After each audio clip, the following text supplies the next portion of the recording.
Mabuhay or in Kabampangan, Luwid kayo. Today's video is more of a recap of what I've been up to in the past couple of days, in the past week since I visited areas affected by the fires in Northern California.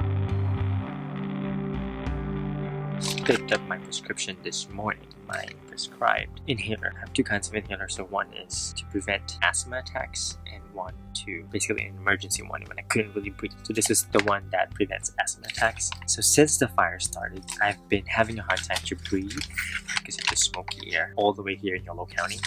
But just imagine the people in Sonoma and Solano counties that were heavily hit by the fire. Imagine how they're breathing the air, this contaminated air, for the past almost 2 weeks now. Yeah, luckily for me, I have the privilege of having coverage and having access to medical insurance and stuff like this, the inhaler and a doctor. Just imagine all the folks, all the people, the workers, the farm workers in these areas that were affected by the fire. I mean, if you watch the news, a lot of them are just talking about fire affecting the vineyards, the wineries, because Napa is very famous for their wineries. Just imagine all the workers in the fields. Not everyone have access to medical insurance. Not everyone have access to doctors, especially now that the fire has devastated the entire county and surrounding counties. I'm very thankful that I have access to this, because if not, I wouldn't be breathing right now. Since Monday, I have been in meetings and talking to students, student leaders, and other student orgs who are interested in getting involved with Rise of Yolo and our campaign to support the grassroots organizations on the ground, helping the communities rebuild in Sonoma and Solano counties. Yeah, we've had great conversation and very promising ideas of what we can do, of the potential, and I'm more than happy to tell you more why I'm excited about these things that we're going to be doing in the coming weeks and months to come.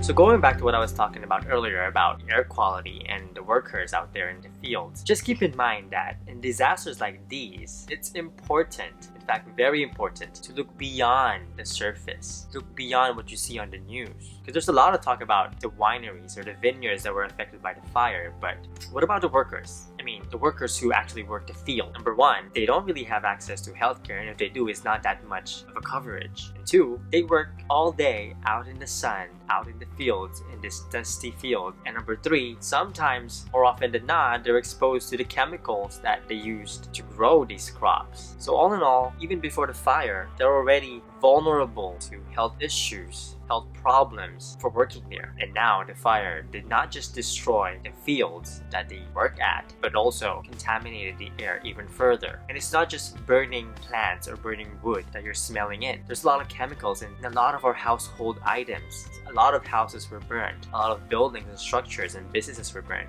Imagine all the chemicals in all those products in a laptop like this, in a camera like this, or even a simple water bottle. Imagine all the toxins that was being released in the air because of the fire. So yeah, just look beyond the surface, because even with a mask like this, you can't really filter out all those toxins. I mean, this is very useful, but not everyone have access to this. So I guess what I'm trying to say is that recognize the privileges that you have. Like me, I have access to this mask and inhalers like this too, but not everyone has that. So when tragedies and disasters like this happen, if you have the privilege to help, please help out, and make sure to help out the grassroots organizations that are out there pouring their hearts to help these communities bounce back. So yeah, if you're in the UC Davis, Yolo County area and you want to get involved, reach out to us at Rise Up Yolo County. And if you're not in our area, you can also help us by donating to UndocuFund.org or to NAFCON to serve the most vulnerable communities in the areas affected by the fire. So definitely help in whatever way you can. And that is it for me today. See you next time. Or in Tagalog, kita kits and in Kabampangan, Guinea Pigs.